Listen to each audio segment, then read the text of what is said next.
आप साधु, आप महात्मा हैं, आप विवेक में जागृत हैं। कोई भी एक बालक ऐसा कह सकता है, अगर हिम्मत हो तो एक युवक कह सकता है, और हिम्मत न हो, आसक्ति है, ममता है, अपनापन है, तो वृद्ध भी नहीं कह सकता हमारे सामने। वृद्ध भी नहीं सकता, एक बालक कह सकता है। बालक शायद धोखे से कह देगा कि अभी संयोग ही नहीं हुआ, तुम कहते हो दुख न होगा। तब विश्वास न किया जाएगा, विश्वास न किया जाएगा। बेशक नाम का आश्रय लेने वाले अगर ये कह दें, क्योंकि हम भगवान के नाम का आश्रय ले चुके हैं, वियोग आएगा मैं दुखी न होऊंगा, हानि होगी मैं दुखी न होऊंगा, शरीर जाएगा मैं दुखी न हूं, क्योंकि मैंने अविनाशी का आश्रय ले रखा है, बस अब आप पास हैं, फेल नहीं। लेकिन अविनाशी के नाम जपते हुए यदि हमें वियोग का दुख हो सकता है, तो नाम तो हमारी वाणी में अविनाशी का है, लेकिन हमारे मन का संबंध विनाशी से लगा हुआ है। बस इतना ही याद रखने की बात। ये दुख बताएगा कि तुम विनाशी से संबंधित हो, निर्भयता बताएगी कि तुम अविनाशी से संबंधित हो। इतनी ये आपके जीवन दर्शन की बातें बड़ी आवश्यक है। तो देवियों, माताओं, याद रखना, आज से तुम पति को देखो, एक और आंखों से पति के शरीर को देखो, और बुद्धि दृष्टि से पति के उस चेतन स्वरूप आत्मा को भी देखो, उसको देखना न भूलो। एक बात करनी पड़ेगी, एकाएक आज यहीं से तुम निर्भय हो जाओ, ऐसा नहीं कहा जा सकता, लेकिन अभ्यास योगिन तेन चेतसा नान्यगामिना, अभ्यास करो। अभ्यास पर हमारे भगवान बहुत जोर देते हैं, परम गुरु भगवान। अभ्यास, हम लोगों का अभ्यास गलत पड़ चुका है, बहुत गलत पड़ चुका है। आज जल्दी में घंटों प्रवचन सुनो, कई दिन प्रवचन सुनो, मैं कई दिन आपके बाद बोलूं, लेकिन यदि आपका अभ्यास से नहीं बदलता, यदि आपके विचार से नहीं बदलते, यदि आपका संग से नहीं बदलता, तो मैं कहूंगा आप पर कोई प्रभाव नहीं पड़ रहा है सुनने का और बोलने का। यदि आप प्रभाव को स्वीकार करना चाहते हो आज से ही, क्योंकि मैं इसलिए जोर देता हूं कि आप कहीं सोते हुए तो नहीं सुन रहे हैं। अगर जाग करके सुन रहे हैं तो शब्दों की चोट आपको लगनी चाहिए, और शब्दों से जीवन में जागृति आनी चाहिए। मैं ही आपके बीच में हूं, मैं भी आपके बीच में हूं। आप ही की तरह आप हमें भले महात्मा मान लें रंगे कपड़े देख करके, लेकिन मन और शरीर और ये सब कुछ है जैसे प्रकृति आपकी कैसे ही। फर्क इतना हो सकता है, यदि हम ज्ञान में सावधान हैं तो जहां आप दुखी होंगे वहां हम दुखी नहीं होंगे, और आप अगर ज्ञान में सावधान हैं तो आपके भले रंगे कपड़े में हो, आप इन्हीं कपड़ों में सन्यासी हो सकते हो, इन्हीं वस्त्रों में आप वीतराग हो सकते हो, इन्हीं वस्त्रों में आप सत्संगी हो सकते हो। शायद इन वस्त्रों में मैं सन्यासी नहीं हो सकता, केवल रंगे कपड़े में मैं सन्यासी नहीं हो सकता।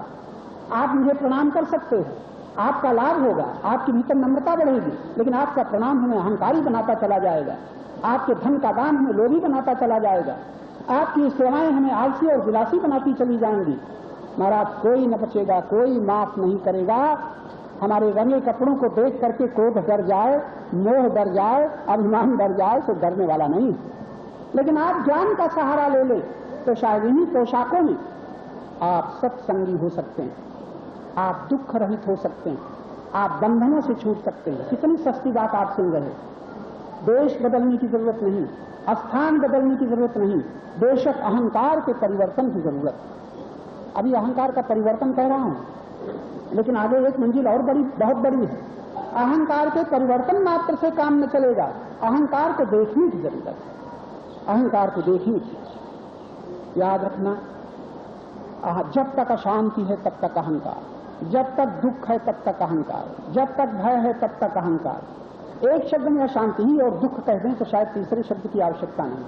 हमारा दुख, हमारा भय, हमारा दुख और हमारी अशांति अहंकार का परिचय दे रहे हैं। ये सारे दुख अहंकार की सीमा तक चलते हैं, सारे भय अहंकार की सीमा तक चलते हैं। अहंकार के पार हो जाने पर भय नहीं चलता, अहंकार के पार हो जाने पर अशांति नहीं रहती, अहंकार के पार हो जाने पर दुख नहीं रहते। बड़ी कड़ी परिभाषा है ये, आप ये डिग्री नहीं ले सकते। अमुक बड़े भक्त हैं, वहां तो प्रश्न है अहंकार के पार जो हुआ वो परमात्मा में है, अहंकार में है परमात्मा से विमुक्त। अहंकार ही एक परमात्मा से विमुक्ता है। इसलिए गीता में ये नहीं कहा कि जो माला जपता है वो मेरी भक्ति प्राप्त करता है, कीर्तन करता है मेरी भक्ति प्राप्त करता है, मंदिर में बैठता है मेरी भक्ति प्राप्त करता है। गीता में आप न पाएंगे इस तरह की बात, लेकिन गीता में जरूर कहा है अहंकार बलम दर्पम काम क्रोध परिग्रह।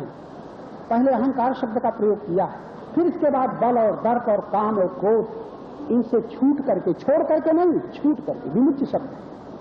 छोड़ने से फिर अहंकार पैदा होगा, मैंने छोड़ा है, मैंने त्याग किया है, छूट करके विमुच्य।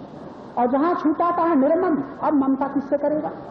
ममता के लिए कुछ अपना है ही नहीं। भगवान कितनी सुंदर बात है, निर्ममो निरहंकार, जो ममता रहित है ऐसा भक्त मुझे प्यारा है। हम लोग ममता सहित हैं कि ममता रहित हैं? भीतर झांक के देख लेना। जब तक हम ममता सहित हैं, भगवान के शब्दों में हम भगवान का प्रेम प्राप्त नहीं कर सकते, भगवान के प्रिय हम नहीं से। यो मद भक्ता समी प्रिया, ऐसा भक्त मुझे प्यारा है। भगवान कहते हैं कौन? जो ममता रहित है, जो अहंकार रहित। कैसे होंगे? जंगल जाकर के नहीं, आश्रम बना करके नहीं, कुटिया में बैठ करके नहीं, भीतर की कुटिया में घुस करके एक बार हम दर्शन करना शुरू करेंगे। अहंकार है कहाँ, कितना वजन है, कौन सा रूप है, कौन सा रंग है, इस अहंकार की जब खोज करेंगे, किसमें खोज करेंगे? प्रकाश में। प्रकाश का अर्थ ज्ञान में। ज्ञान में खोज करने पर इस अहंकार का जब पता चलेगा, तब आप पाएंगे कि अहंकार को छोड़ने की भी जरूरत न पड़ेगी। अहंकार से आप अपने को छूटा हुआ देखेंगे। विमुच्य निर्ममः शांतो, जो पहले छूट जाता है, अहंकार, बल, दर्प, काम, क्रोध, इनसे छूट जाता है, छोड़ देता है। जरा शब्द बदल न देना, छोड़ देता है वो अहंकार है, छूट जाता है वो अहंकार से छूट जाता है। इसके बाद क्या होता है? निर्मम। फिर ममता के लिए कोई स्थान नहीं रहता। निर्मम, निर्मम के बाद शांत होता। शांति कहीं से आती नहीं, शांति कहीं से आती नहीं, अशांति चली जाती। जरा ये भी शब्द बदल न दें। शांति कहीं से ही नहीं आती, शांति आपको कहीं जा करके नहीं मिलती, शांति कहीं ठहर करके नहीं मिलती, अशांति हटती। कुछ देर के लिए अगर आपकी यहाँ अशांति हटी हुई है तो शांति आई नहीं। आप यहाँ जब तक सुन रहे हो अशांति हटी, और जरा सा पता चल जाए बक्स में 4000 रुपए रखे हैं, चाबी वहीं भूल आया है, अब जरा सुनो, अशांत हो जाओगी। हाय क्या होगा, चाबी किसने पाई होगी, क्या होगा, यही अशांत हो जाओगे। तो शांति कहीं गई नहीं, अशांति आ गई। शांति तो था और शांति समय है, अशांति चली गई है। क्यों अशांति चली गई है? आपको किसी की याद नहीं आ रही, न हानि की याद, न अपमान की याद, न संयोग वियोग की याद। जितनी देर आप याद से रहित हैं, संकल्प से रहित हैं, कल्पना से रहित हैं, किसी की याद नहीं, कोई संकल्प नहीं, कोई चाह नहीं, तीन ही शब्द रख लो, शांत हो कि अशांत, या आपको शांत कहीं से मिली नहीं है ही। इस शांत को कौन ढक देगा? इस शांत को कोई भगा न देगा, ढक देगा कौन? कोई चाह ढक देगी, किसी की याद इसको ढक देगी। अगर 5 मिनट, इसीलिए भगवान के भजन करने की हमारे संत प्रेरणा देते हैं। भजन करो, संध्योपासना करो, थोड़ी देर मंदिर में आके बैठो। क्यों? अरे कुछ देर अशांति से हट जाओ, उसके उपाय हैं मंदिर की यात्रा, मंदिर में बैठना, तीर्थ में जाना। भूलो रोजगार, दुकान, व्यापार, सम्मान सब भूल जाओ थोड़ी देर के लिए। जहां तुम भूले शांति में आ गए, और जहां याद आ गई अशांति में चले गए। तो याद रखना, शांत कहीं जाने से न मिलेगी, वो तो है ही। अशांत क्यों आती है? द्वेष के कारण, कामना के कारण, चाह के कारण। तब भगवान कहते हैं निर्मम, निर्मम और शांत होता। विमुच्य निर्मम शांत हो। फिर जहां शांत हुआ, जहां ममता रहित हुआ, फिर क्या होता है? ब्रह्म भूयास। वो ब्रह्म तत्व से एकता का अनुभव करता है, अखंड परमात्मा तत्व से एकता। इतना सरल सत्संग, कहीं जाना पड़ा, कहीं न जाना पड़ा, जहां हो वहीं। इधर है देह, एक दिशा में है देह, दूसरी दिशा में है आत्मा, एक दिशा में है जड़, दूसरी दिशा में चेतन। बीच में बड़ी लंबी यात्रा है, जिसको तय करते करते इतने वर्ष बीत गए। जप करने वालों को, कीर्तन करने वालों को, मंदिर में यात्रा, तीर्थ जाने वालों को, और इतनी छोटी सी यात्रा, जड़ता से चेतना के बीच में जो यात्रा है अभी पूरी नहीं हो पा रही। गहरा इशारा है, इसकी व्याख्या प्रभु अगर चाहेंगे तो कल होगी, लेकिन संकेत थोड़े थोड़े मैं कर रहा हूं। विशेषकर आप लोगों से भी बात चल रही है, विनाशी पति, अविनाशी पति, झूठा पति, सच्चा पति। झूठे में सत्य को देखो, छोड़ो कुछ नहीं, भागो कहीं नहीं। आंखों से देखते हो, उसी को बुद्धि दृष्टि से देखो। अर्जुन भी आंखों से भगवान कृष्ण को देख रहे हैं, लेकिन बुद्धि दृष्टि से अभी देखने की क्षमता उनको सुलभ नहीं हुई। भगवान सावधान करते हैं, यदा ते मोह कलिलम बुद्धिरेति तरिष्यसि। अर्जुन, मुझे मेरे दर्शन करने वाले, मेरी चर्चा सुनने वाले, अपने तमाम प्रश्नों को रखने वाले अर्जुन, जब तक तुम्हारी बुद्धि मोह रूपी दलदल को पार न कर जाएगी, यही शर्त हमारी तुम्हारे लिए। जो कुछ भी सुनते हो, जो कुछ भी गीता के पाठ करते हो, जो कुछ भी रामायण के पाठ करते हो, सब ठीक, लेकिन प्रश्न है मोह रूपी दलदल से बुद्धि छूटी। सवाल तो ये, तुम कहते हो आंख बंद करके ध्यान करते हैं भगवान के दर्शन हो जाएं, हम कहते हैं भगवान के दर्शन हो जाएं तब भी तुम्हारे दुख न मिटेंगे। भगवान के दर्शन न हो और तुम्हें अपना पता चल जाए, अपने भ्रम का पता चल जाए, अपने मोह का पता चल जाए, दुख देने वाले लोभ का पता चल जाए, अशांत बनाने वाले अहंकार का पता चल जाए और भगवान के दर्शन न हो, इसका पता चल जाए तो समझो बस भगवान ही महान कृपा तुम्हारे ऊपर कर रहे। अगर ये कृपा कहीं हो जाए, तुम्हें अपना पता चल जाए, जैसे हो वैसे, कोभी हो, लोभी हो, मोही हो। आज हमारी क्या स्थिति है? जैसे हैं हम वैसे तो छिपाते हैं और जैसे नहीं है वैसे हम अपने को दिखाते हैं। ये बहुरूपियापना आपका हमारा सबका चल रहा है कि नहीं?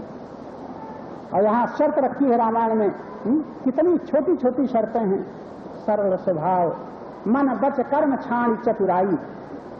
शर्त पूरी की अभी तक, मन बच कर्म छाण चतुराई, भगत ही कृपा करें रघुराई।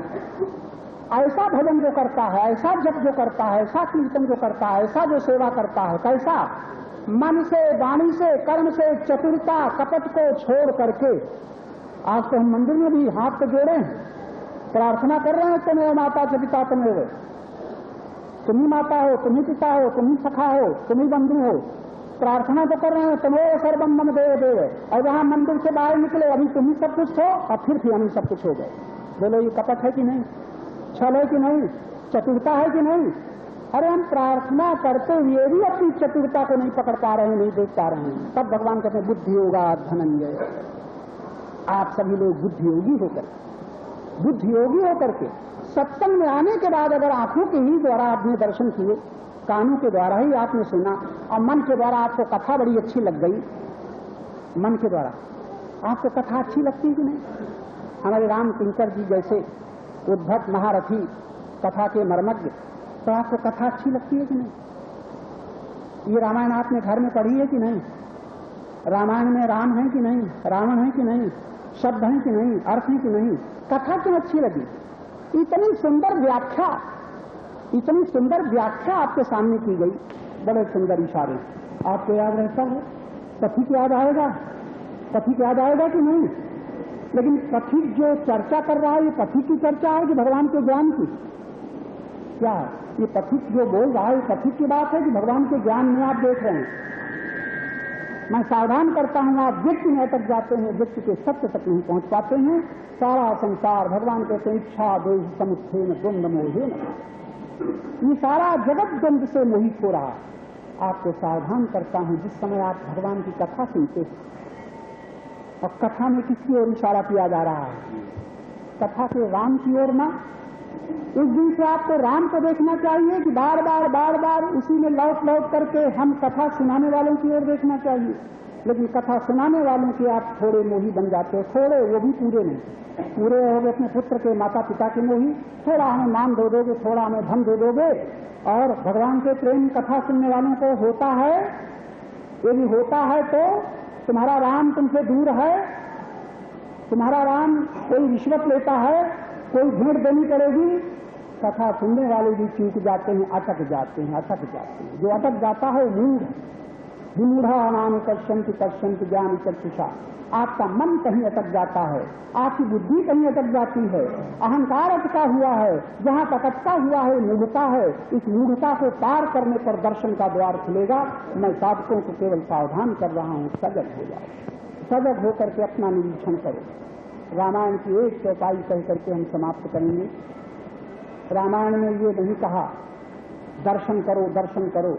भगवान राम के द्वारा ये निश्चित किया, कहलाया गया है मम दर्शन फल परम अनुपम। उसकी कोई उपमा नहीं है, परम, जिससे बढ़कर के कोई श्रेष्ठ नहीं है। मेरे दर्शन का परम अनुपम फल, सर्वोत्कृष्ट, उससे कोई ऊंचा फल ही नहीं। क्या? जीव पाव निज सहज स्वरूपा। क्या सुना दर्शन का फल? भगवान राम के दर्शन का फल क्या सुना? जीव पाव निज सहज स्वरूपा। आज तक आप सावधान होकर के कथा सुनने वाले कभी स्वरूप के ओर लौटे? जिज्ञासा की? बाहर बाहर समय आप काट रहे हो, बाहर बाहर अपने मन को सम्मोहित होने देते हो, बाहर बाहर आपकी बुद्धि अटक जाती है और अपनी भूल और भ्रम का पता नहीं चलता है। भगवान की कृपा तो पूरी पूरी हो रही है, लेकिन तुम्हारी अपने ऊपर अपनी कृपा अभी तक पूरी नहीं हो रही। इसलिए मैंने संकेत किया, ये अहंकार के रहते रहते आपकी अशांति, आपका भय, आपकी चिंताएं, हमारे तुम्हारे दुख न मिटेंगे। इसलिए कोशिश भगवान के दर्शन की न करो, भगवान के वाक्यों में, गीता के वाक्यों में, रामायण के महामंत्रों में अपने को देखने की कोशिश करो। आंख बंद करके तुम अपनी आदत के अनुसार भगवान राम का भी ध्यान कर लेना, मैं मना नहीं करता हूँ, कृष्ण का भी ध्यान कर लेना, मैं मना नहीं करता हूँ, लेकिन सबके बाद ध्यान करने वाले अपना भी ध्यान करके देख लेना, मैं ध्यान करने वाला कौन हूँ, कहाँ हूँ, क्या रंग है, क्या रूप है, क्या जाति है। जरा देह के भीतर, मन के पीछे, बुद्धि के पीछे, तुम दर्शन करने वालों, सुनने वालों, राम को सुनने वालों, थोड़ा राम की सुनने के बाद अपने विषय में जो सुन रहे हो, थोड़ा कुछ मिनट अपने ध्यान में भी लगाया करो, देह में मैं कहाँ हूँ, कौन हूँ। इसलिए कि सारी अशांति अहंकार की सीमा में, सारे दुख अहंकार के आगे हैं। अहंकार ही शांति खोज रहा है, भी याद रखना। ये खोज जो है, सारी खोज अहंकार की सीमा में, अहंकार ही शांति खोज रहा है। अहंकार ही इतना शब्द हो गया है, इतना पुण्य उसके साथ है कि अब संसार के धन और मान और भोग के साथ साथ भगवान को भी खोज रहा है, भगवान को भी खोज रहा है, अहंकार भी खोज रहा है। और अहंकार खोजते खोजते अगर भगवान मिल जाएंगे, अकड़ करके कहेगा मिल गए, मुझे भगवान नहीं मिले, मुझे मिले तुम्हें नहीं मिले, वहां पर भी अहंकार अकड़ेगा। इससे बड़ा महत्वपूर्ण है। भगवान कहते हैं अहंकार बलम दर्पम काम क्रोध परिग्रहण विमुक्त निर्ममः शांतो ब्रह्म भूयाय कल्पते। फिर जो ब्रह्म से एकता का अनुभव करता है, ब्रह्मभूता प्रसन्नात्मा, वहां पर न शोचत न कांक्षति, न कोई कांक्षा रहती है और न हानि का शोक और न प्राप्ति का हर्ष। तब आती है समता।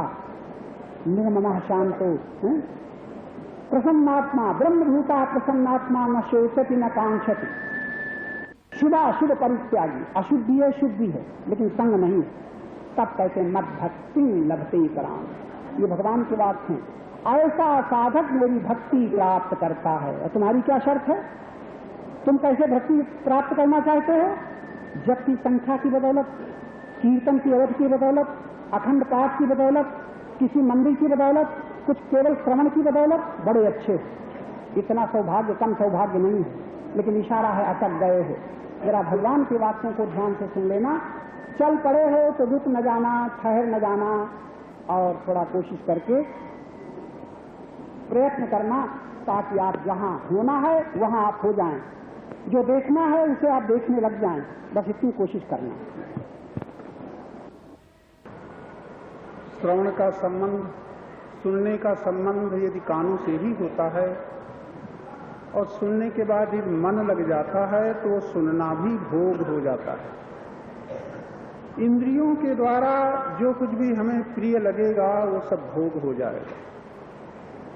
इंद्रियों के द्वारा मन को जो भी अच्छा लगेगा वो सब भोग हो जाएगा। इंद्रियां भोग के आगे हमें नहीं ले जा सकती। बुद्धि के द्वारा जब अच्छा लगेगा तो वो ज्ञान का साधन बन जाएगा, ज्ञान का साधन, उससे हमें ज्ञान होगा। तो हमारे सभी विद्वान श्रोता, विदुषी देवियां, सुनने के पीछे मन तो लगी जाएगा श्रद्धा के कारण, लेकिन बुद्धि स्थिर होनी चाहिए। अगर बुद्धि स्थिर न हुई तो सुनने के पीछे जो विवेक होना चाहिए उसकी कमी रह जाएगी। अब विवेक की कमी रह गई तो जानवरों के भी कान होते हैं, मनुष्य की अपेक्षा वो बहुत दूर तक सुन लेते हैं। आंखें पशुओं की भी होती हैं, मनुष्य बहुत ज्यादा देख लेते हैं। इंद्रियां उनकी बड़ी बलवती हैं।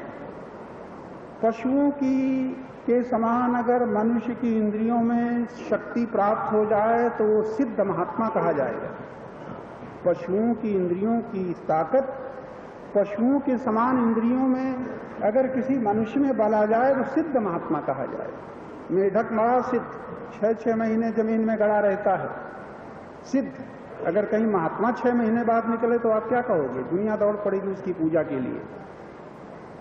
तो इंद्रियों की शक्ति बहिर्मुखी होती है, बाहर की तरफ इसकी गति। मन इसीलिए इंद्रियों के सहारे बहिर्मुख हो गया, जगत से संबंधित हो गया। बुद्धि परिणामदर्शी होती है। अगर हम बुद्धि को परिणामदर्शी यानी उसके नतीजे को देखने तक हम न पहुंचे तो जो सत्संग का लाभ है उससे हम वंचित रहेंगे।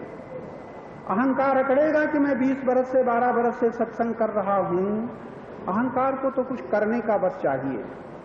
जहां अहंकार करता बना बस वहीं ये पुष्ट हुआ। सत्संग में तो अहंकार को देखना है, इसको पुष्ट नहीं करना। सत्संग का अंतिम लाभ विवेक, अविवेक के द्वारा होता है। ठीक ठीक देखना, जैसा है वैसा देखना, कल्पना नहीं करना। ज्ञान कुछ बदलता नहीं। ज्ञान का यानी प्रकाश में कोई चीज बदलती नहीं। प्रकाश का काम है जैसा है वैसा दिखा देना। फूल को फूल स्पष्ट कर देगा प्रकाश। फूल है तो प्रकाश कहेगा देख लो फूल है। गंदी चीज पड़ी है तो प्रकाश कहेगा देख लो ये गंदी चीज है। प्रकाश न तो उठाएगा न गंदी चीज को हटाएगा। तुम अपना काम करो। तुमको देखने के बाद जो कुछ प्रिय लगता है उसको स्वीकार करो, अप्रिय लगता है उसका त्याग करो। प्रकाश का काम न पकड़ना है न छोड़ना है, उसका काम केवल तुम्हें दिखा देना है। ज्ञान का काम न पकड़ना है न छोड़ना है, ज्ञान का काम दुख तुम्हें दिखा देना है। देखने के बाद त्याग और ग्रहण ये तुम्हारे ऊपर निर्भर है। सत्संग का काम यही है कि तुम उस प्रकाश में अपनी बुद्धि को खोलो जिससे दर्शन कर सको। सबसे पहले अपने आप का दर्शन, फिर जो तुम्हारे साथ है उसका दर्शन, जो तुम्हारे साथ है उसका दर्शन, और फिर जिसके द्वारा देख रहे हो उसका दर्शन। 3 स्तर दिए। अब देखना हम कहां अटक गए। अटक कहां गए? कल मैंने इशारा किया था, अटक जाता है उसी का नाम मूढ़ता है। मन का काम है अटकना, बुद्धि का काम है जानना, और स्वयं का काम है देखना। 3 स्तर हैं, मानना, जानना, देखना। आप लोग ये अपना थोड़ा अपना दर्शन करो। जहां तक सुन करके देख करके मानते हो, ये मानते हो मन के द्वारा, मन आपका अटक गया, बस ये मूढ़ता है। कभी कभी लोग अगर गलत अर्थ न लगा लें तो भगवान के सौंदर्य में अगर हम अटक जाते हैं तो मन के द्वारा, मन की मूढ़ता बड़ी शुभ है। जो मन संसार के विनाशी रूप में अटका है, अगर वो मन अविनाशी के सौंदर्य में अटक जाए तो बड़ा शुभ है। लेकिन मन का अटक जाना शुभ तो हुआ, और अगर बुद्धि साथ न दे तो अटका हुआ मन वहां भी भोगी बन जाएगा भगवान के सौंदर्य का, भगवान के ऐश्वर्य का, भगवान के माधुर्य का भोगी बन जाएगा मन। और जब बुद्धि युक्त होकर के देखेंगे तो भोगी मन तो रह जाएगा पीछे। फिर हमें जानकारी हो जाएगी भगवान के सौंदर्य, ऐश्वर्य, माधुर्य को देख करके हम जानेंगे कि परमात्मा क्या है। अटका हुआ मन कहेगा यह परमात्मा है, और अटके हुए मन के बाद जब बुद्धि देखेगी तो बुद्धि कहेगी यह परमात्मा नहीं, फिर तो सर्व परमात्मा है, सर्वमय परमात्मा है। कितना अंतर हो गया। एक देश में जो मन ने अटकाया था वो मन एक देश से हटा करके सर्वदेशी देश में उसकी अभिव्यक्ति करा रहा है, उसको प्रकट कर रहा है। संत तुलसीदास जी का मन पहले राम रूप में अटकता है, सौंदर्य निधान भगवान राम के रूप में मन अटक जाता है। लेकिन वही संत तुलसीदास जी की जब प्रज्ञा जागृत होती है तो अटका हुआ मन जो राम के रूप में अटका था वही मन तो अटका रह गया, जाने कहां। प्रज्ञा कहती है सिया राम मैं सब जग जानी। अब अटका हुआ मन अब यहां नहीं है। सिया राम मैं सब जग जानी, करहूं प्रणाम जोर युग पानी। अब उस संत तुलसीदास जी का अटका हुआ मन जो कभी कह देता है तुलसी मस्तक तब नवय जब धनुष बाण लो हाथ, कहाँ तो ये दृष्टि और कहाँ ये दृष्टि सिया राम मैं सब जग जानी। कितना अंतर है। एक है मन के स्तर से दर्शन और एक है प्रज्ञा के स्तर के दर्शन। तो आप जैसे विद्वान श्रवण करने वालों अटके हुए मन को देखो, भटके हुए मन को देखो, लटके हुए मन को देखो, और देखने वाली बुद्धि के पीछे प्रज्ञा के द्वारा फिर स्वयं को देखो, और स्वयं को देख लिया कि बस सत्य दर्शन का द्वार मिल गया। भगवान के दर्शन का अंतिम द्वार है आप ही अब भगवान के दर्शन के द्वार हैं।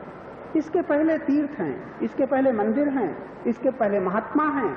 आप किसी द्वारों से प्रवेश करो, सौभाग्य है जो किसी द्वार से भगवान की दिशा में प्रवेश करता है।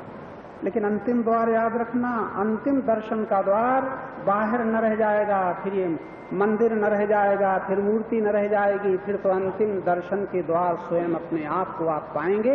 ये है साधक की साधना का अंतिम सीढ़ी, जहां से दर्शन फिर परापेक्षा नहीं रह जाती। कल मैंने बताया था, अनपेक्षा शुचिर दक्षा उदासीनो गतव्य, उसकी व्यथाएं समाप्त हो जाती हैं। लेकिन हम दर्शन करने वाले लोगों की आज तक व्यथा समाप्त नहीं, एक न एक व्यथा चलती रहती है। क्या कारण है? सोचना पड़ेगा क्या कारण है। तो हम काल ही कर्म ही ईश्वर मिथ्या दोष लगाए, भगवान की हम पर जब कृपा नहीं होती कृपा होगी, इस तरह के वचन सत्संगी लोग दोहराते रहते हैं। बिना कृपा के कुछ न होगा, बिना कृपा के हम काम क्रोध लोभ मोह का त्याग नहीं कर सकते, बिना कृपा के प्रभु के दर्शन नहीं हो सकते। लेकिन थोड़ा सोचो, इंसान की तरह हमने भगवान के विषय में अपनी मान्यता, अपनी कल्पना कर रखी। जैसे मनुष्य किसी खुशामद से प्रसन्न होता है, तैसे हमारा भगवान स्तुतियों से प्रसन्न होता है, हमारी कल्पना है। प्रसन्न होता है तो कुछ दे देता है, नाखुश होता है तो कुछ छीन लेता है।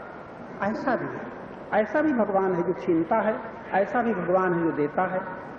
लेकिन एक ऐसा भी परमात्मा है जो न छीनता है न देता है। वहां तो वो परमात्मा ऐसा है जहां छीनने का प्रश्न नहीं, देने का प्रश्न नहीं, वहां तो लेना ही लेना है और देखना ही देखना है। ऐसा परमात्मा कि जहां लेना ही लेना है, जितना ले सको लो, कोई खुशामद की जरूरत नहीं, प्रार्थना की जरूरत नहीं, चिल्लाने की जरूरत नहीं। परमात्मा को तो जाने दो। परमात्मा की प्रकृति में जो वायु है, वायु से तुम्हें प्रार्थना न करनी पड़ेगी, हे वायु देवता मेरे फेफड़ों में सांस दो ताकि मैं जीता रहूं, कोई प्रार्थना न करनी पड़ेगी। सूर्य से प्रार्थना न करनी पड़ेगी, हे सूर्य भगवान तुम प्रकाश दो ताकि मैं देखता रहूं, कोई प्रार्थना की जरूरत नहीं। तुम आंख खोलो, प्रार्थना की कोई आवश्यकता नहीं। तुम वायु के सामने प्रार्थना मत करो, तुम अपने फेफड़ों की ताकत बढ़ाओ, जितना तुम श्वास ले सको, जितना ऑक्सीजन पचा सको लेते चले जाओ, प्रार्थना की कोई जरूरत नहीं।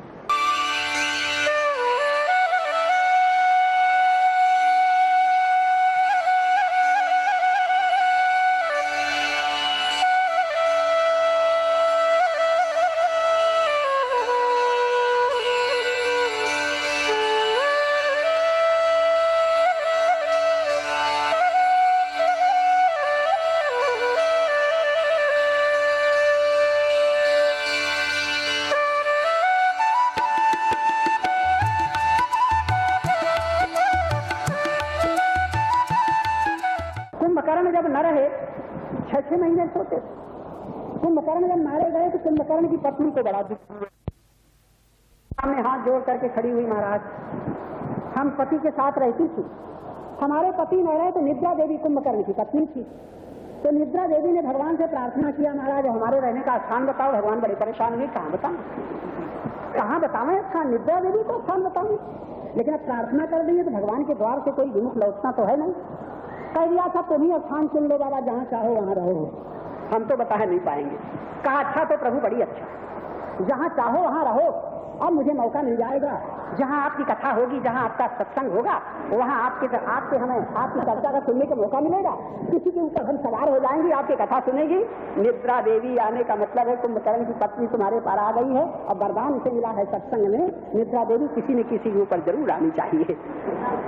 इसलिए कुंभकर्ण की पत्नी से सावधान रहा करो, उसको वरदान मिला है, तुम्हें नींद आ जाए तो जरा उसको मौका मिला, हाँ वो सुन लिया, चलो अच्छा है। फिर अपने प्रसंग पर आ जाइए। प्रसाद शब्द का अर्थ आपने सुना, कहाँ से हमारी चर्चा चली थी। आज किसी ने हमसे कल भी कहा था, आज भी कहा था, नाम के अपराध, नाम जपने वालों के अपराध पर चर्चा करो। लेकिन हम चर्चा करने बैठते हैं तो हम सोच नहीं पाते। पता नहीं प्रभु हमसे क्या कहला देते, और कहला देते हैं आप जैसे अधिकारियों के लिए। मैं नहीं जानता हूँ आप किसके अधिकारी हैं, लेकिन प्रभु जानते हैं। मैंने आज बताया, उन नाम जपने वालों पर, कीर्तन करने वालों पर, मंदिर में जाने वालों पर पहले भगवान ने दया की है। तुम्हारी पूजाएं, तुम्हारे पाठ, तुम्हारे जपों के द्वारा जो तुम चाहते थे कदाचित तुम्हें मिल चुका है, फिर भी भगवान जानते हैं इसी के लिए इसको दुखी होना पड़ेगा। तब भगवान राम कृपा बिन सुलभ न सोई, बिन सत्संग विवेक न होई। ये सत्संग का अवसर भगवान कृपा करके देते हैं, और जब सत्संग का अवसर देते हैं तो वही जानते हैं इनमें कौन कौन से कैसे कैसे सुंदर अधिकारी लोग हैं। उनके अधिकार के अनुसार ये ज्ञान के, अखंड ज्ञान के प्रकाश से जो ये ज्ञान की किरणें तुम्हारी बुद्धि में उतरती है, भगवान की महती कृपा।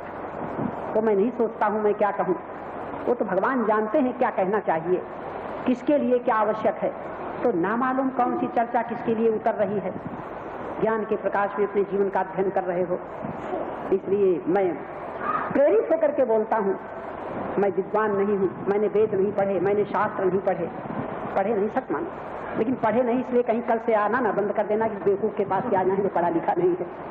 पढ़े तो नहीं, लेकिन ज्ञान अखंड एक सीतावर। भगवान अखंड ज्ञान स्वरूप है।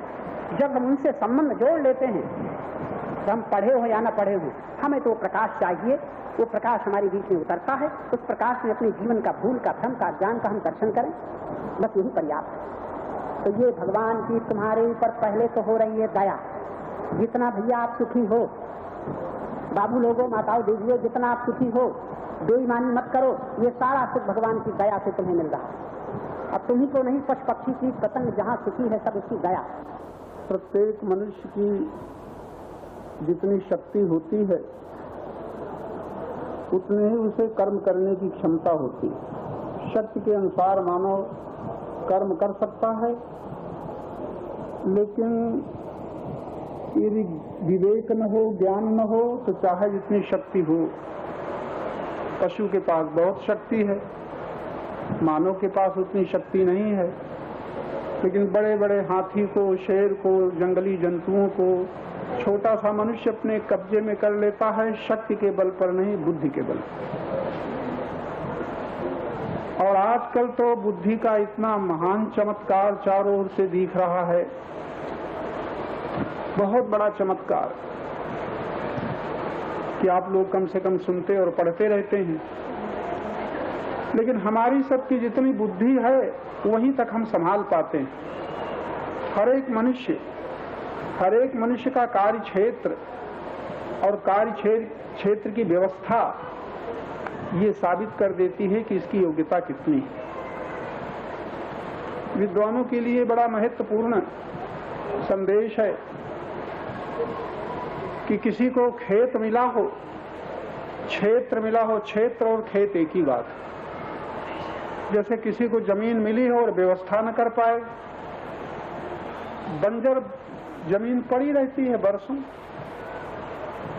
यानी यही भारत देश, इसमें संपत्ति थी, मनुष्य भी थे, मनुष्य के पास शक्ति भी थी, लेकिन बौद्धिक योग्यता न होने के कारण सैकड़ों वर्षों से जो व्यवस्था न हो पाई अंग्रेजों ने कर ली। ये जितने निर्माण आप देख रहे हैं देश में, बड़े बड़े रेलें बनी, पुल बने और फिर बांध बने, ये नहर निकली। पहले भी तो भारतवर्ष में मनुष्य रहते थे, हजारों बरस बीत गए थे, किसी ने नहर न निकाली। लेकिन अंग्रेज आए, उन्होंने नहर निकाल दी। कैसे कैसे निर्माण हो गए, ये किसके बल पर? केवल शारीरिक बल पर नहीं, बौद्धिक बल पर। तो मनुष्य को क्षेत्र तो मिला है, व्यवस्था करना नहीं आता। बात में इतनी कहनी थी। जैसे ये कोई भी क्षेत्र किसी के सामने है और व्यवस्था करना जो जानता है, क्या से क्या उसका रूप रख देता है। तो ऐसे ही हमें जो जीवन मिला है, ये खेत, इसी को क्षेत्र कहते हैं। हजारों जन्म धारण करते हमें इस भूतल पर हो गए, लाखों जन्म हो गए, और आज भी ये जो जीवन हमारा है हम जानते ही नहीं इसमें क्या क्या है। जैसे कोई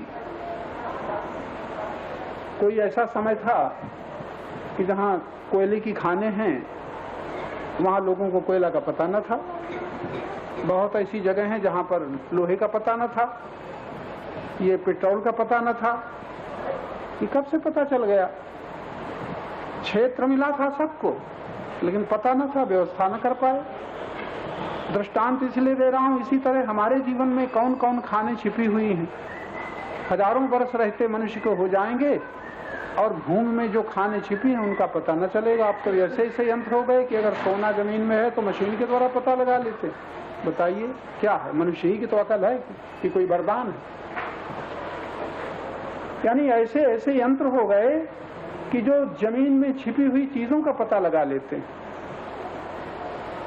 इसी प्रकार हम इतने अभी तक मूढ़ बने हैं कि हमारे जीवन में क्या क्या छिपा है कुछ पता नहीं। खाली खाना जानते हैं, सोना जानते हैं और कुछ इंद्रिय विषयों का के स्पर्श का रसास्वाद जानते हैं। इसके आगे जीवन की कौन कौन निधियां हैं कुछ पता ही नहीं। हमारे भारत के योगियों ने बड़े बड़े पते लगाए हैं, एक एक केंद्र की कितनी महान शक्ति है।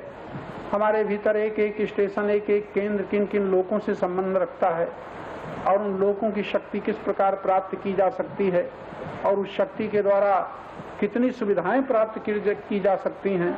ये हमारे भारत के योगी पहले सब कर चुके हैं और दिखा चुके हैं। हम भी मनुष्य हैं और बहुत अकड़ते हैं कि हम धनवान हैं, हम बुद्धिमान हैं, हम बलवान हैं, हम क्या क्या हैं। लेकिन जानवर से ज्यादा सुखी कोई मनुष्य नहीं है। जानवर से ज्यादा मनुष्य जानवर से ज्यादा सुखी तो नहीं है, लेकिन जानवर से ज्यादा दुखी अवश्य है। ये और भी विचित्र बात है। जितना दुख किसी जानवर को नहीं होता उतना मनुष्य को हो रहा है। जितना दुख किसी भी पशु को नहीं होता, किसी पक्षी को नहीं होता, उतना दुख मनुष्य होता है। पशु के बंधे बंधाए दुख हैं, भूख का दुख, शरीर के कष्ट का दुख और परिवार के वियोग का दुख, मृत्यु का दुख, बस इतना होता है। अपमान का दुख किसी जानवर को नहीं होता। गाली बका करो तुम 50, कोई उसका पदाधिकार छिन जाए कभी दुख नहीं होता। लेकिन बड़े से बड़ा प्रधानमंत्री आज परेशान होगा कि क्या दशा होने वाली है, क्या हो जाए क्या न हो जाए। लेकिन कोई तुम्हारे भारत के पक्षी और जानवर कोई परेशान नहीं है, उनका कोई प्रश्न ही नहीं हमारा पद छिन जाएगा क्या छिन जाएगा। तो मनुष्य पशु से अधिक दुखी तो है, लेकिन पशु से अधिक सुखी न भोजन में है, न नींद में है, न भोग में। जितना जानवर को आजादी से सुख मिल रहा है भोग का, भोजन का, नींद का, उतना किसी मनुष्य को नहीं मिल रहा है। मनुष्य के तो बड़े संकट हैं, बड़े भय हैं, बड़ी चिंताएं हैं। एक मनुष्य की जो विशेषता है जो कि पशु में नहीं है, वो विशेषता है बौद्धिक स्तर, बुद्धि का विकास। तो बुद्धि का विकास होने पर आज भी आपकी जितनी बुद्धि विकसित है, गांव की औरतों की अपेक्षा शहर की स्त्रियां भोजन में, कपड़ों में, मकान के संभालने में ज्यादा कुशल है। आप सुविधा का सुख ज्यादा प्राप्त कर लेते हैं। ध्यान देना, मैं क्या कह रहा हूं, सुविधा कह रहा हूं। सुविधा का सुख मनुष्य को ज्यादा सुख। जानवर को इतने न सुख की जरूरत है न सुविधाओं की जरूरत है। लेकिन आपको कम से कम अपनी योग्यता का उपयोग इतना दिखा चुके कि बुद्धि से आप अपने सुख की प्राप्ति के लिए सुविधाएं अच्छी जानते हैं। जैसे मनुष्य को, पशु ये पंखे की सुविधा नहीं प्राप्त कर सकता, वो प्रकृति के उसमें जिएगा, सुख प्राप्त करेगा, लेकिन पंखा नहीं लगा सकता। वो अग्नि जला करके अपनी जाड़ा नहीं दूर कर सकता, हीटर लगा करके अपने कमरे को गर्म नहीं कर सकता, कूलर लगा करके अपने कमरे को ठंडा नहीं कर सकता। मनुष्य जिस सुख के लिए पशु को किसी की पराधीनता नहीं है, उस सुख के लिए मानो और बजाय इसके कि स्वतंत्र होता, पराधीन हो गया। बड़ी विचित्र बात, पराधीन हो गया। आप कहेंगे नहीं, सुख भोगने में मनुष्य स्वतंत्र है। हम कहते हैं स्वतंत्र नहीं, जितना सुख की सुविधाओं की उसकी जरूरत पड़ गई, उतना वस्तु की गुलामी उसकी बढ़ गई।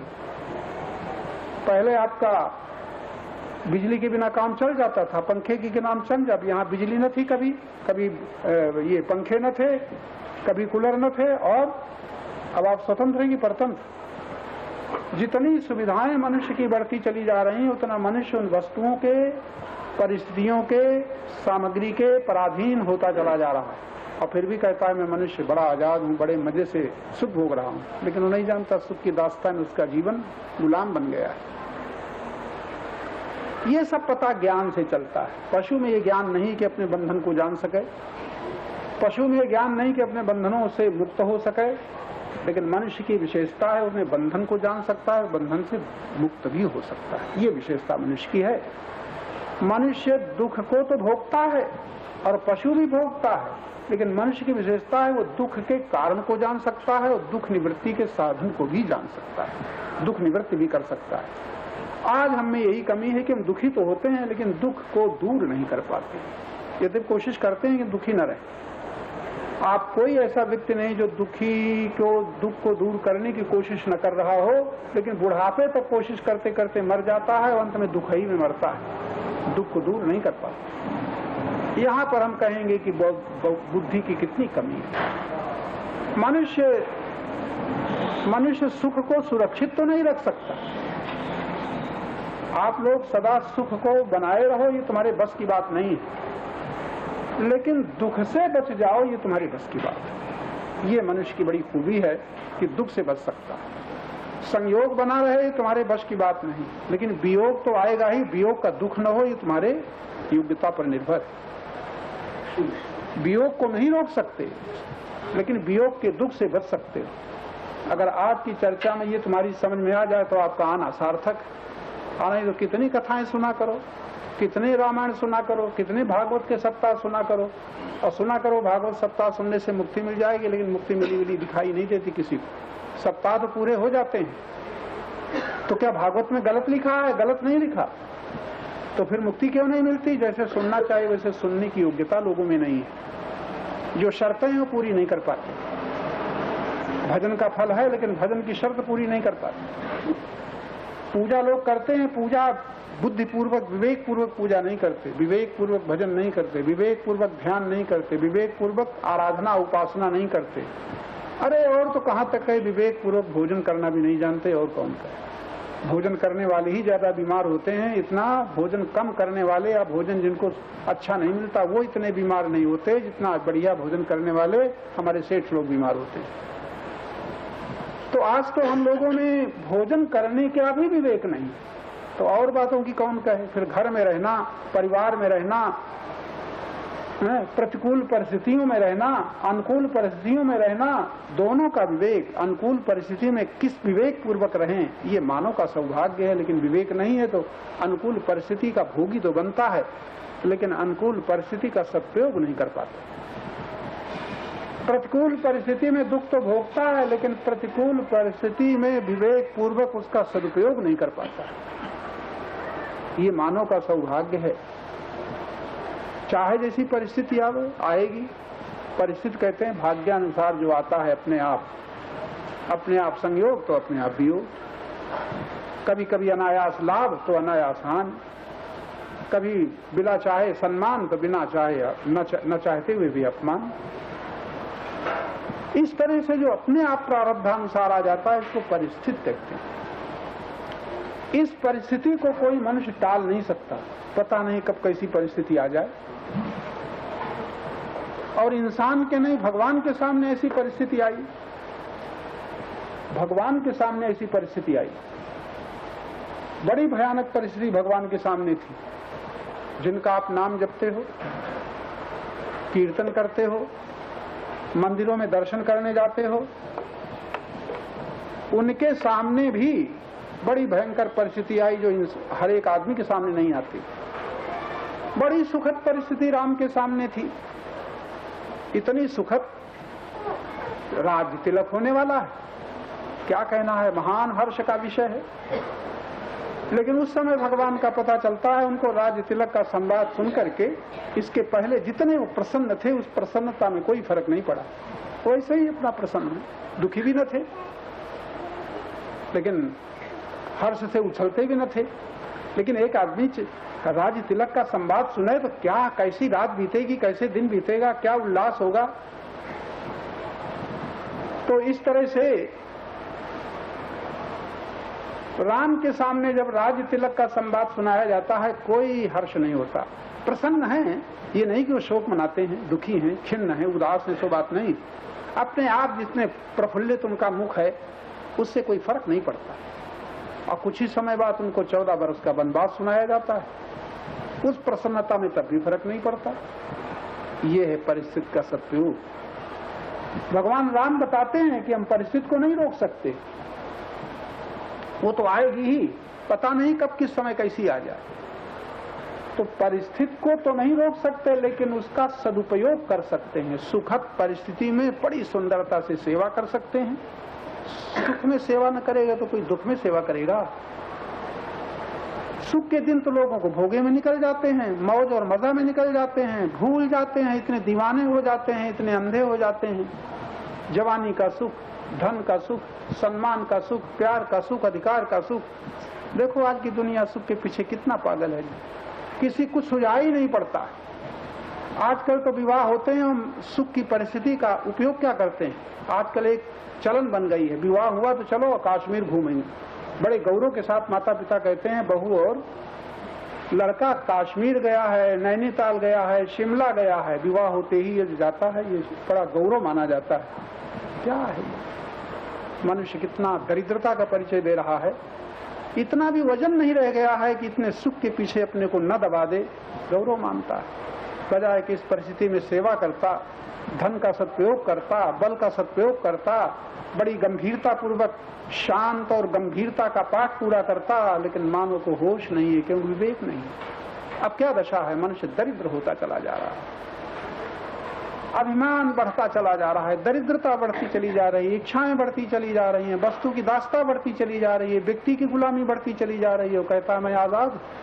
अंत में थोड़े दिन बाद पता चलता है कि इतना भय से और चिंताओं से घिरा हुआ मनुष्य आज है। धन है लेकिन निश्चिंत नहीं है, परिवार है लेकिन निश्चिंत नहीं है। दिन रात उसके भीतर झांक के देखो कितना चारों तरफ से भयातुर है, चिंतित है, कितना पराश्रित है, एक एक शब्द की ओर देख रहा है, कहीं प्रतिकूल शब्द कहीं न निकल जाए। घर में घुसता है तो डरता है कहीं प्रतिकूलता ना जाए, बाहर निकलता है तो डरता है कहीं प्रतिकूलता ना जाए। चारों तरफ प्रतिकूलता से घिरा हुआ सुख, ये कोई सुख मानव का सुख है? इसलिए मैंने कहा था जानवर जितना सुखी है उतना मनुष्य सुखी नहीं, और जानवर जितना दुखी नहीं है उतना मनुष्य दुखी है और भयातुर है, चिंतित है। ये क्यों है? प्राकृतिक विधान है। प्राकृतिक विधान बड़ा मंगलमय है, वो मानव को बताना चाहता है कि तुम गलत हो। ये निश्चित है, ये नहीं कि ऐसे ही हो रहा हो। परमात्मा के विधान में ये सब जो चीजें चल रही हैं गलत नहीं है। मानव भगवान का विधान बताना चाहता है कि तुम अंधे बन करके जो इस सुख के पीछे दौड़ रहे हो, ये प्रतिकूलताएं बताती हैं तुम गलत हो। तो पशु तो अपनी गलती को न समझेगा, लेकिन मानव का सौभाग्य वो गलती को समझेगा, और उसी गलती को समझने के लिए हम लोग एकत्रित होते हैं। वरना आपको यहाँ कौन सा वरदान मिलने वाला है, कौन दुआएं यहाँ मिलने वाली हैं, क्या हम आपको दे सकते हैं? लेकिन परमात्मा का वो मंगलमय विधान जाने कब से आपके पीछे लगा है। तो आप यहाँ कुछ वरदान लेने नहीं आए हो, दुआएं लेने नहीं आए हो, बल्कि जहाँ रह रहे हो वहाँ पूरे सुख, कहीं न कहीं आपको भय दिख रहा है, चिंताएं दिख रही हैं, आपके भीतर एक खोज। क्या आपको सुख दुख था आज जो यहाँ दौड़े आए? मौत से अपने घरों में बैठे थे, सब प्रकार के सुखी हो, तुम दुखी भी नहीं हो, दरिद्र भी नहीं हो, सब प्रकार के सुख आपको सुलभ हैं, फिर भी यहाँ क्यों आए हो? आपका यहाँ आना ये साबित कर रहा है कि जहाँ हो वहाँ पूर्ण शांत नहीं हो, पूर्ण सुखी भी नहीं। अगर इस यद्यप देखने में सुखी हो और पूर्ण सुखी होते तो यहाँ आते भी नहीं, ये भी निश्चित है। सुख के साथ कहीं आगे दुख दिखाई देने लग गया, आपको थोड़ा थोड़ा पता चल गया है, जाने वाला है, सब छूटने वाला है, यहाँ शांति नहीं है, क्या है? नीरसता आने लग गई है। सरसता में नीरसता, संयोग में वियोग दिखने लग रहा है। जवानी के ढलते ढलते बुढ़ापा का चित्र आ गया है, और चारों तरफ के जो दुख की चीत्कार और पुकार आप सुनते हो, उस भय से, दूर के भय से आतंकित होकर के, सशंकित होकर के आप एक दिशा खोज रहे हो कि यहाँ शायद शांति की दिशा मिलेगी, यहाँ शायद हमारी दुख निवृत्ति का कोई मार्ग मिलेगा।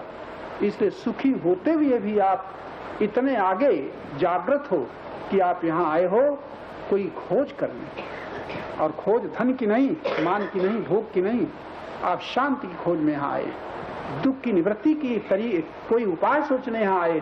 ये है प्राकृतिक विधान। अगर प्राकृतिक विधान से आपको दुख न दिखाई पड़ता तो आप लोग यहाँ आते? हमारी बात कुछ उल्टी तो नहीं लग रही? सुखी होते हुए भी आपको कहीं न कहीं आगे की चिंता हो गई है कि ये सब छूटने वाला है और ऐसा न हो, हमें शांति तो नहीं है। एक बड़ा राजकुमार था, एक महात्मा उसके नगर में आए हुए थे, बड़ी चर्चा चल रही थी, बड़े अच्छे समझदार लोग जा रहे थे, तो उसकी ख्यात सुन करके वो राजकुमार भी गया। और राजकुमार जा करके जब प्रवचन उसने उनका सुना तो सोचता है कि ये महात्मा ये करो, ये त्याग करो, दान करो, भजन करो, भगवान ये सब कर रहे हैं, ये क्यों करें? क्या जरूरत है? हमें क्या जरूरत है इसकी? हमारे पास कौन कमी है? तो उसने एक पर्चे में लिखा कि जिसके साथ संपत्ति भी हो, शक्ति भी हो, सौंदर्य भी हो, सुंदर संयोग भी हो और सुयश भी हो, आप महात्मा जी बताइए उसको किसी चीज की जरूरत रह गई? पर्चा जब महात्मा के पास जाए, महात्मा ने देखा, कहा बेटा फिरिस्त तो तुमने बड़ी अच्छी बनाई है, जीवन संसार में फिर इससे अधिक कोई आवश्यकता है ही नहीं। शक्ति, संपत्ति, सुयश, सौंदर्य और सुंदर संयोग, अब और क्या बाकी रह गया? सब कुछ सुलभ है। तो पूछता है हमें ईश्वर से अब क्या मांगना है? इसका एक बड़ा कड़ा व्यंग्य किया कि ज्यादातर ईश्वर से प्रार्थना वो लोग करते हैं जो बेचारे जिनके पास कुछ कमियां होती हैं। मंदिरों में वो लोग जाते हैं जो भिखारी होते हैं। आज तक मंदिर में ऐसा कोई न गया होगा जो देने गया होगा, देने भी गया है तो बहुत डबल लेने की घात में गया है। तो मंदिर में जाने वाले ज्यादातर भिखारी होते हैं, मांगने जाते हैं। और सचमुच जिनको कमी नहीं मालूम होती वो मंदिरों में नहीं जाते। तुम्हारे नगर के अच्छे जो सुखी लोग होंगे वो मंदिरों में नहीं जाते, कोई जरूरत नहीं हो, कहते हमें क्या करना है, सब धन है, सम्मान है, नाम है, कामकाज चल रहा है, व्यापार चल रहा है। बड़े ऊंचे पदाधिकारी कभी मंदिर में जाते हुए आपको न दिखाई पड़ेंगे, बशर्ते कि वे जिनको कि कहीं दुख की दिशा न सूझने लग गई। कोई जाता नहीं, सुखी आदमी नहीं जाता। तो कहता है मंदिर में तो लोग मांगने जाते हैं, भिखारी जाते हैं, हमें तो कुछ मांगना नहीं है भगवान से, तुम्हारे क्या जरूरत है कि हम भजन करें? महात्मा कहते हैं बेटा कहते तो तुम ठीक हो, लेकिन ये बताओ कि तुम्हें ये सब कुछ तो सुलभ है, सब प्रकार के सुख हैं, लेकिन क्या तुम एक आदमी अगर भोजन के बिना बेचारा परेशान हो रहा है, तुम भोजन से क्या नहीं उपजाते हो? एक आदमी अगर झोपड़ी में परेशान हो रहा है, तुम अपने राजमहल में बैठे बैठे क्या नहीं उपजाते हो? क्या तुम परेशान नहीं हो जाते हो? क्यों निकलते हो बाहर? क्योंकि राजमहल में रहते रहते तुम अशांत हो जाते हो, धन के बीच में रहते रहते तुम अशांत हो जाते हो, और परिवार के संयोग में, आमोद में, प्रमोद में रहते रहते तुम अशांत हो जाते हो। और तब तुम महल के बाहर निकलते हो, तुम अपने आमोद प्रमोद की भूमि छोड़ते हो। आखिर यहाँ भी आए हो तो क्यों आए हो सकता है नमूना लेने आए हो, लेकिन आप पूरे पूरे वहीं पर संतुष्ट होते हो, आपको आनंद से फुर्सत मिलती तो यहाँ ना आते। हर एक मनुष्य जहां तक पूर्ण सुखी है, सुखी तो है, लेकिन उस सुख के बीच में भी अशांत हो जाता है। स्वादिष्ट भोजन करते करते अशांत हो जाता है। अपने प्रिय स्वजनों के बीच में प्रेम पूर्वक वार्तालाप करते करते और जीव जाता है। तो बेटा बताओ तुम्हें सब कुछ सुलभ है लेकिन शांति सुलभ है? तो बड़ी गंभीरता सोचने लगा कि बेशक मैं कभी कभी तो अशांत हो जाता हूं। बड़े सुख सामग्री में, नृत्य में, गान में, आमोद प्रमोद के बीच में भी जीव उगता है, लगता है यहाँ से चलो और कहीं चलो। तो इतने वैभव ऐश्वर्य सुख के बीच में रहते हुए भी हम कभी कभी अशांत हो जाते हैं। तो महात्मा कहते हैं बेटा फिर ये बताओ तुम्हें जब धन से शांति नहीं मिल रही है, शक्ति से भी शांति नहीं मिल रही है, सुंदरता से भी शांति नहीं मिल रही है, सुंदर भोग सामग्री से भी शांति नहीं मिल रही है, तो तुम जरा बताओ तुम्हें शांति कहाँ मिलेगी? तो वो बालक पूछता है कि शांति तो मैं नहीं पा रहा हूं कहीं पर भी। तो लौट गया, समय हो चुका था, पिता के पास जाता है, कहा मैं तो आज बड़ा परेशान हूं कि मेरे पास सब सुख सुलभ हैं, लेकिन पिताजी मैं सब कुछ के बीच में अशांत हो जाता हूं, तो आप हमें आपने सब कुछ हमें दिया है, कृपा करके हमें आप शांति भी दीजिए। तो बेटा वो राजा, महाराजा उसका पिता कहता है, सम्राट, कि बेटा मैं ही शांति नहीं प्राप्त कर सका हूं तो तुझे मैं कहां से दूंगा? कहा तब क्या, तब तो पिताजी फिर तुम्हारा ये वैभव, तुम्हारा ऐश्वर्य, तुम्हारा ये साम्राज्य क्या अर्थ रखता है? कहा बेटा तुम्हें बताया किसने? कहा एक महात्मा से हम पूछ करके आए हैं। कहा तो चलो हम भी चलेंगे। अब वो महाराजा भी दर्शन करने जाता है और जाने के बाद वहां पूछता है ज्यादा बात में करके, कहा महाराज कृपा करके शांति, हमें सब कुछ सुलभ है लेकिन शांति नहीं है, महाराज शांति दीजिए। महात्मा कहते हैं शांति किसी कीमत पर तुम्हें नहीं मिल सकती, तुम्हारे ऐश्वर्य के द्वारा, वैभव के द्वारा, सौंदर्य के द्वारा, किसी भी संपत्ति के द्वारा, रत्नों आभूषणों के द्वारा शांति नहीं मिल सकती। और शांति ऐसी चीज नहीं है जो बाजार में खरीदी जा सके या धन के बदले में ली जा सके या किसी के बदले में ली जा सके। शांति ऐसी चीज नहीं। कहने का मतलब हमें आपको इतना ही बताना था कि हर एक प्राकृतिक विधान के द्वारा जो सुखी को भी दुख आते हैं, पदाधिकारी को भी दुख आते हैं, संसार के सब प्रकार के संपन्न साम्राज्य वाले सम्राट को भी जो सुख आते हैं, अंत में इसलिए आते हैं प्राकृतिक विधान बड़ा मंगलमय है, उसको ये बताने आते हैं कि तुम विनाशी के पीछे दौड़ करके शाश्वत शांति नहीं पा सकते। ये दिशा आपकी है जहां आप आए हो। तो अगर आप सुख की जरूरत है तब तो आप भाग्य का सहारा लीजिए। मैं ये नहीं कहता हूं आप सुख छोड़ दीजिए। अरे एक बेचारे को भी अच्छी तरह भोजन भी नहीं मिल रहा है, उससे मैं कहूंगा तुम त्याग करो। मैं तो कहूंगा तुम इतने पुण्य करो, कम से कम दूसरों की तरह जैसा किसी को खाते देखते हो वैसे तुम भी खा सको, जैसे किसी को पहनते बढ़िया साड़ी देखती हो तैसे तुम भी पहन सको, और जैसे किसी के आमोद प्रमोद और भवन और बंगले और ये सब देखते हो, कम से कम तुम्हें भी वो प्राप्त हो सके। तो इस जीवन में नहीं, कम से कम तपस्या कर डालो, कुछ पुण्य कर डालो, ताकि अगले जीवन में तुम्हें उसी तरह का ईश्वरी वैभव तो प्राप्त हो, तो भक्ति मुक्ति के चक्कर में न पड़ना भी। और सचमुच कोई आपको उपदेश भी देगा तो चाहे जितना उपदेश सुनो, चाहे जितना कथा सुनो, न तो आप भक्ति प्राप्त कर सकेंगे, न आप मुक्ति प्राप्त कर सकेंगे। बेकार के धोखे के उपदेश चलते हैं कि भगवान का भजन करो भक्ति प्राप्त हो जाएगी। आप किसी को भक्ति की जरूरत भी नहीं है।